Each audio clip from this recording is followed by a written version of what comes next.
Olá, tudo bem? Eu sou a Roberta e no vídeo de hoje nós vamos falar com as pessoas hedonistas. Será que você é uma pessoa hedonista? O que seria isso? Hedonista é uma pessoa que dedica a sua vida praticamente o tempo todo em função do prazer. O prazer está em primeiro lugar. E aqui nesse vídeo nós vamos enfatizar a questão do prazer em relação à comida especificamente. Será que você vive isso aí na sua vida? Então nós vamos trazer 3 passos para que você lide com o seu prazer ilimitado pela comida. Vamos lá. A gente vai falar sobre compreender a relação com a comida e melhorar a qualidade dessa relação.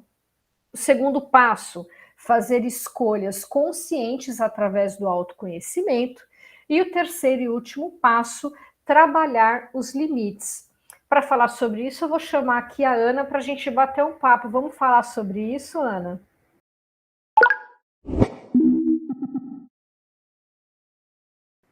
Opa, vamos sim, Roberta.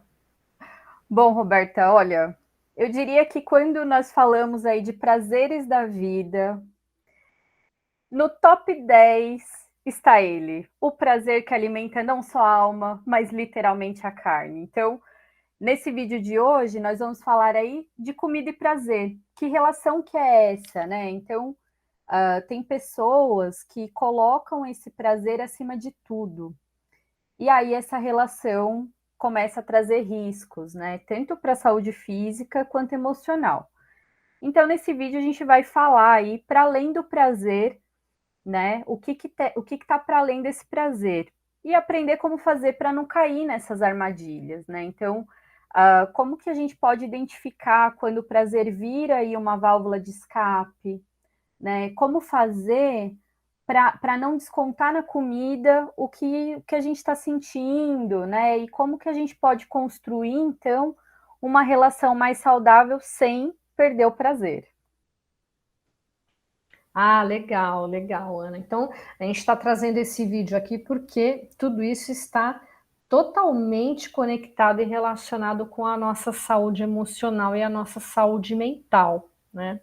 E você concorda, Ana, que a comida está entre uma das principais fontes de prazer que as pessoas em geral recorrem, né? Se sim, né, na sua opinião, por que isso acontece, né? Por que a gente sempre cai ali na comida para poder afogar a mágoa, para poder resolver os problemas? Como é que é isso? Sim, eu concordo totalmente, assim, Roberta. Acho que está entre um dos prazeres aí que as pessoas normalmente recorrem, né? Então, eu diria que para além de ser uma fonte natural de prazer, então tem toda uma questão aí no sentido de que satisfaz necessidades básicas mesmo do ser humano, né? O alimento, ele aguça nossos diversos sentidos, né? Então, o tato, o olfato, o paladar, e inclusive isso vai ativar no nosso cérebro uma região aí que a gente pode chamar que é a região responsável pelo prazer, né? Ele é chamado também de sistema de recompensas. O que ocorre é que a comida ela traz um prazer imediato e facilmente pode se tornar uma fonte de fuga também, né? Uma forma de fuga, é o famoso tapa-buracos. Então, traz ali uma espécie de alívio imediato. Então, às vezes, eu estou naquele sofrimento, tem aquela sensação de vazio mesmo, né? De questões ali para as quais não estão sendo cuidadas, que a pessoa possa estar sentindo, ah, e acaba recorrendo aí ao que inicialmente vem como uma fonte de prazer, mas que acaba, na verdade, se tornando esse tapa-buracos mesmo. Então, até acho que pensando sobre isso, Roberta, a gente pode considerar também que, em geral, a busca de prazer, ela tem se tornado uma busca incessante, né?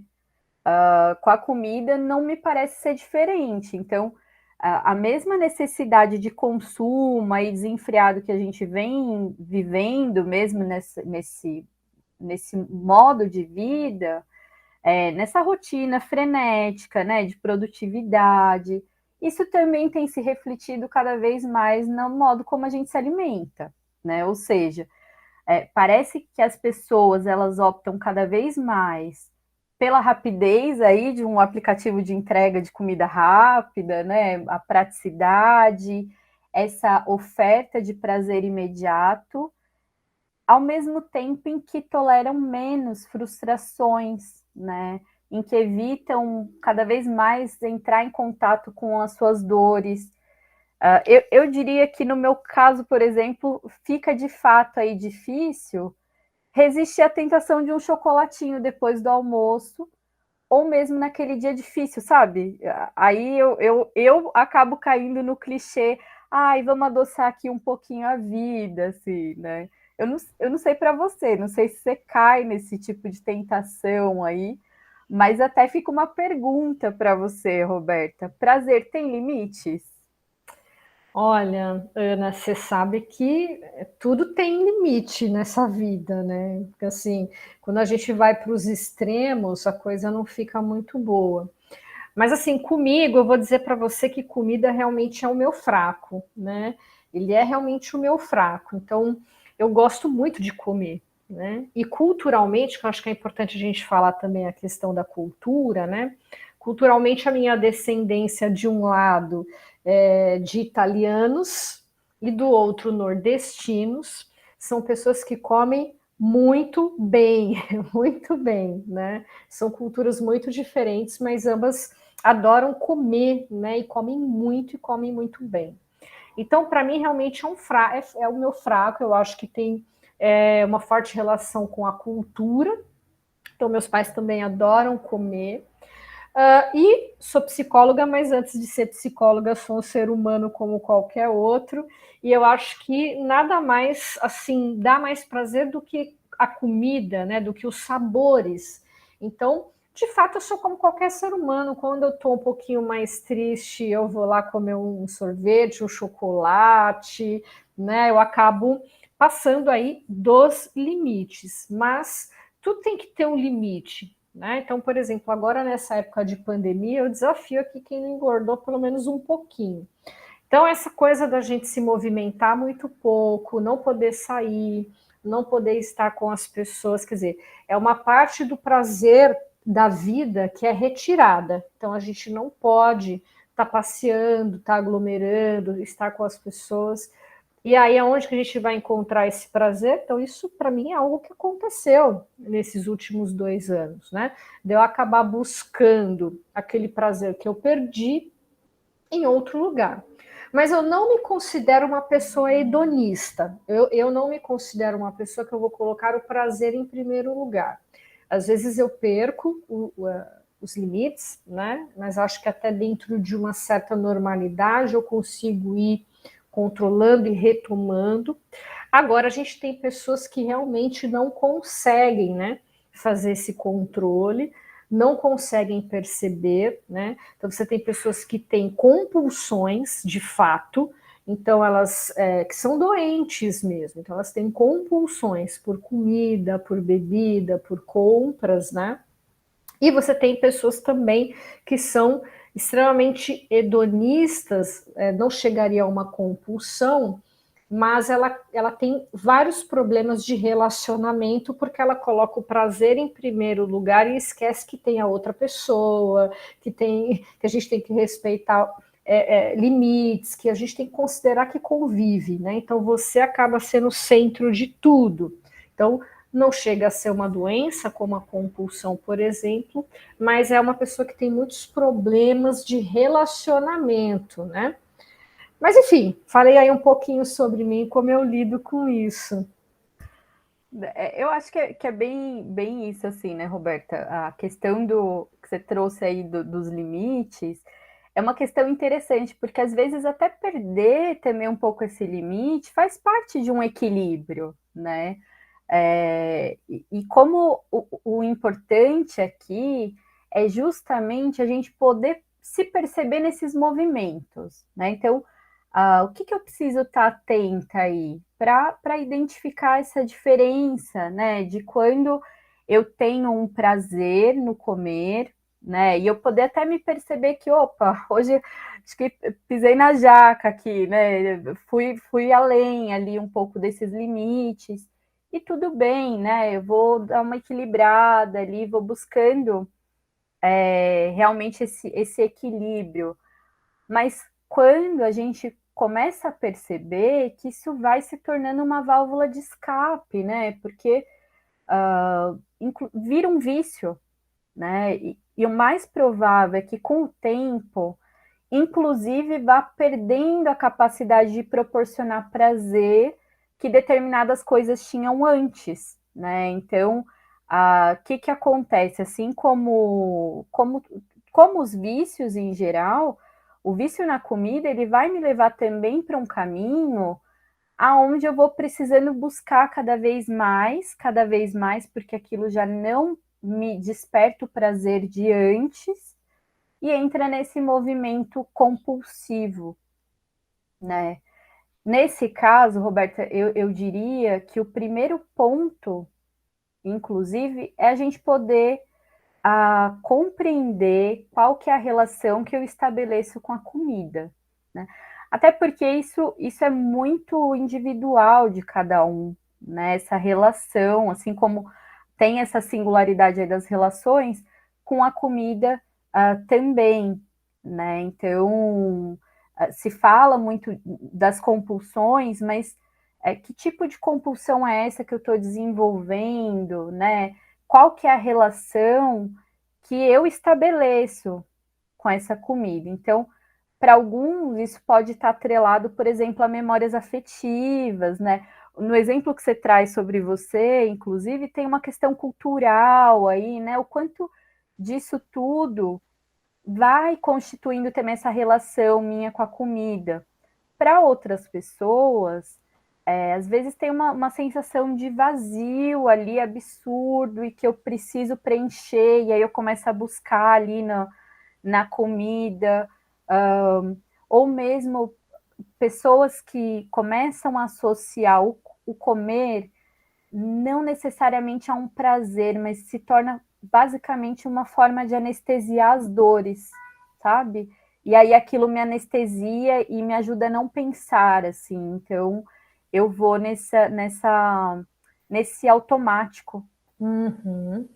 Bom, então vamos tentar ajudar um pouquinho aqui essas pessoas, o pessoal que está acompanhando o nosso vídeo, trazendo 3 passos para poder lidar, começar a lidar, obviamente, né, com essa questão. O primeiro passo, então, é compreender essa relação, né, com a comida, né, ou com o prazer, né, e pensar a qualidade dessa relação. Fala um pouquinho sobre isso, Ana. Sim, eu diria que esse primeiro passo é fundamental aí, né? Que é um pouco do que eu trouxe no sentido de que eu preciso inicialmente perceber, começar a compreender qual que é a relação, né, que eu estabeleço com a comida, né? Como que as minhas emoções elas podem estar aí se refletindo no que eu como e no quanto eu como, né? Porque tem isso também. Então, a importância de eu ir buscando uma qualidade, né, no modo como eu faço as minhas refeições. E uma dica que eu dou para isso é, por exemplo, favorecer um momento em que a minha atenção ela esteja voltada para o que eu estou fazendo naquela hora, né? Então, aqui agora é a hora em que eu vou fazer a minha refeição.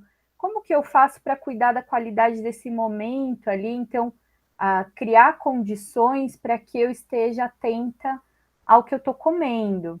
Isso é algo que vai ajudar, inclusive, na sensação de saciedade, né? Eu presto atenção naquilo que eu estou comendo, naquele momento, né? Isso vai ajudando a melhorar uma qualidade aí desses momentos de refeição. Legal. O segundo passo é fazer escolhas conscientes através do autoconhecimento. Como é que seria isso, Ana? Bom, sem dúvida, é fundamental que a gente busque esse autoconhecimento aí, até para compreender, né? Como é que eu compreendo a relação que eu estabeleço com o que eu como, sem olhar para mim, né? Então já começa por aí. Eu preciso começar a olhar para mim, olhar, perceber como é que eu estou me sentindo, né? Como que isso vai se refletir. E aí vale eu buscar algumas ferramentas que possam me auxiliar nesse autoconhecimento, né? Coisas que não necessariamente estão ligadas aí à alimentação diretamente. Mas, por exemplo, se eu busco uma meditação, se eu começo a utilizar de algumas técnicas até mesmo ali para ajudar a melhorar a minha atenção, o meu foco. A própria psicoterapia, eu sou suspeita para falar, mas eu diria que é algo que pode ajudar demais nesse processo, porque é justamente, né, esse caminho que vai sendo construído de autoconhecimento. Então, são algumas coisas que a gente pode ir fazendo para melhorar essa relação com a comida, mas que na verdade é essa relação com a gente mesmo, né? Sim. Bom, os psicólogos, assim, sempre estamos aqui prontos para ajudar. Mas claro que quando a pessoa ela busca, né, esse espaço para poder se conhecer, ela se dá essa chance. A gente pode fazer algumas autorreflexões, a gente pode perceber quais são as situações que me levam a ter um comportamento um pouco mais compulsivo. A gente consegue também sozinho ou sozinha chegar assim, mesmo que seja perto, né, daquelas questões mais profundas que estão me levando a um comportamento mais hedonista ou um comportamento mais compulsivo com a comida ou com outras coisas, né? A gente sempre coloca aqui, né, na equipe, que a gente defende que a pessoa ela pode fazer uma autoanálise, ela pode, mas ela precisa querer, né? Ela precisa se dar tempo para isso. Não adianta passar aquele dia louco, cheio de compromisso, cheio de coisa que você não para nem por um minuto para prestar atenção no que está acontecendo com você. Então, eu também defendo muito isso. Acho que é muito importante a gente se perceber, parar para pensar, nossa, mas por que estou fazendo isso? Né? O que será que está por trás disso? Acho que isso é muito importante, né? E o terceiro e último passo é pensar a relação, essa relação de dependência, né? essa possível relação de dependência com a comida, para poder pensar os limites aí. Como é que a gente poderia fazer isso, Ana? Bom, é justamente eu aprender a lidar com os meus limites, né? Então, quando a gente vai aprendendo, muitas vezes até mesmo construir, né? Às vezes esses limites nem estão ali, não estão muito claros, e aí entro nisso que você disse sobre uma autorreflexão, né? Precisa a gente parar, reconhecer quais são os nossos limites, para que você comece a poder estabelecer aí esses limites nas relações, né? Aí quando eu falo das relações, de um modo geral, e aí isso também vai se refletindo na relação com a comida mesmo. Então, buscar, eu diria que assim, Roberta, quando a gente busca o conhecimento, dos alimentos, por exemplo, isso vai me ajudar a ampliar as minhas possibilidades de escolha. Porque, veja, se eu também tenho um conhecimento ali do que eu estou comendo, né? Que alimentos são esses, eu começo a olhar para isso, eu também vou conseguindo ampliar mesmo, né? Ter mais opções de escolhas. E aí eu vou incluindo, né, opções às vezes mais saudáveis, enfim, então tem é importante a gente conhecer aí, né, o que a gente está comendo, mas é preciso realmente buscar esse conhecimento sobre nós mesmos. Por quê? Porque se eu tenho um conhecimento, né, sobre o que eu estou comendo, e aí eu sei, eu vou buscando entender melhor, né, o que me faz bem, o que não faz, e é isso, eu estou sempre nesse movimento, então eu vou até pegar nesse ponto de olhar para mim, né, porque às vezes o que é bom para o outro não é bom para mim necessariamente, né? E aí, quando eu vou conhecendo, vou buscando esse autoconhecimento, isso vai me permitir que eu consiga fazer as escolhas de forma mais consciente, né? Então, sem que eu entre aí num mecanismo onde eu sou controlada por esses impulsos, por essa necessidade de satisfazer o prazer, né? Porque é isso, daí deixa de ser algo prazeroso e de repente passou a ser algo ali que me controla, né? E com o qual vai ficando muito difícil lidar. Então, eu diria que esses limites são importantes que a gente possa conhecê-los. A gente precisa olhar e construindo os meus limites, e aí dessa forma eu vou conseguir também estabelecer uma outra relação com a comida, com os prazeres, enfim. Ah, legal. Bom, Ana, muito obrigada pelo nosso bate-papo de hoje e a gente se vê na próxima. Até.